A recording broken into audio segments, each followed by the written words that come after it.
দর্শক, সিলেটের বন্যা পরিস্থিতির আরও বিস্তারিত খবর জানবো। আমার সহকর্মী মাহবুব রহমান রিপন আছেন সেখানে। রিপন, দুর্গত এলাকাগুলোর সবশেষ অবস্থা আমাদেরকে জানাবেন এবং যারা বাড়ি ফিরছেন তাদের কি কোনো সহায়তা দেওয়া হচ্ছে কিনা? ওয়ালটন ফ্রিজ কিনে অনেকের মতো আপনিও হয়ে যেতে পারেন মিলেনিয়াল। সেরা পণ্যের সেরা অফার।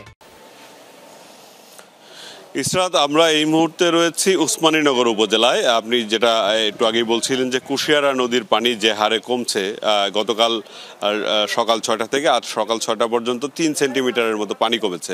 মানে এই কারণেই মূলত এই অঞ্চলের বিশেষ করে কুশিয়ারা তীরবর্তী যে সকল উপজেলা রয়েছে, আমি উসমানীনগর উপজেলায় রয়েছি, এই মুহূর্তে সবচেয়ে বেশি মানুষ এই উপজেলায় বন্যা আক্রান্ত।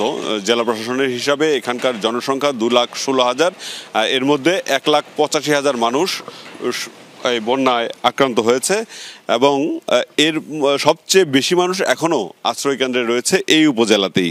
প্রায় ৩,০১৬ জন মানুষ আশ্রয়কেন্দ্রগুলোতে রয়েছে এবং তারা আসলে কবে বাড়ি ফিরতে পারবে এখনও কিন্তু সেটা বলা যাচ্ছে না, কারণ পানি যে হারে নামছে তাতে করে আরও দীর্ঘ সময় তাদেরকে যে আশ্রয়কেন্দ্রগুলোতে থাকতে হবে এটা প্রায় নিশ্চিত। এবং আশ্রয়কেন্দ্রগুলোতে আমরা দেখছিলাম যে খাবারের ব্যবস্থাটা হয়ে যাচ্ছে ইতিমধ্যেই।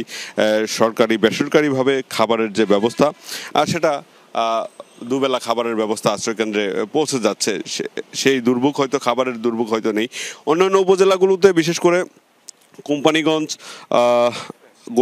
কানাইঘাট এবং কানাইঘাট এবং গোয়াইনঘাটে সেখানে মানুষজন বাড়িঘরে ফিরতে শুরু করেছে এবং বাড়িঘরে ফেরার পরে নতুন একটি যুদ্ধ শুরু হয়েছে। যাদের বাড়িঘর ভেঙে গেছে, তারা যাদের সামর্থ্য আছে তারা ঠিকঠাক করে সেখানে থাকার চেষ্টা করছেন, কিন্তু যাদের সামর্থ্য নাই তারা অনেকটা বেকায়দায় পড়েছেন। ইসরাত। রিপন, ধন্যবাদ আপনাকে।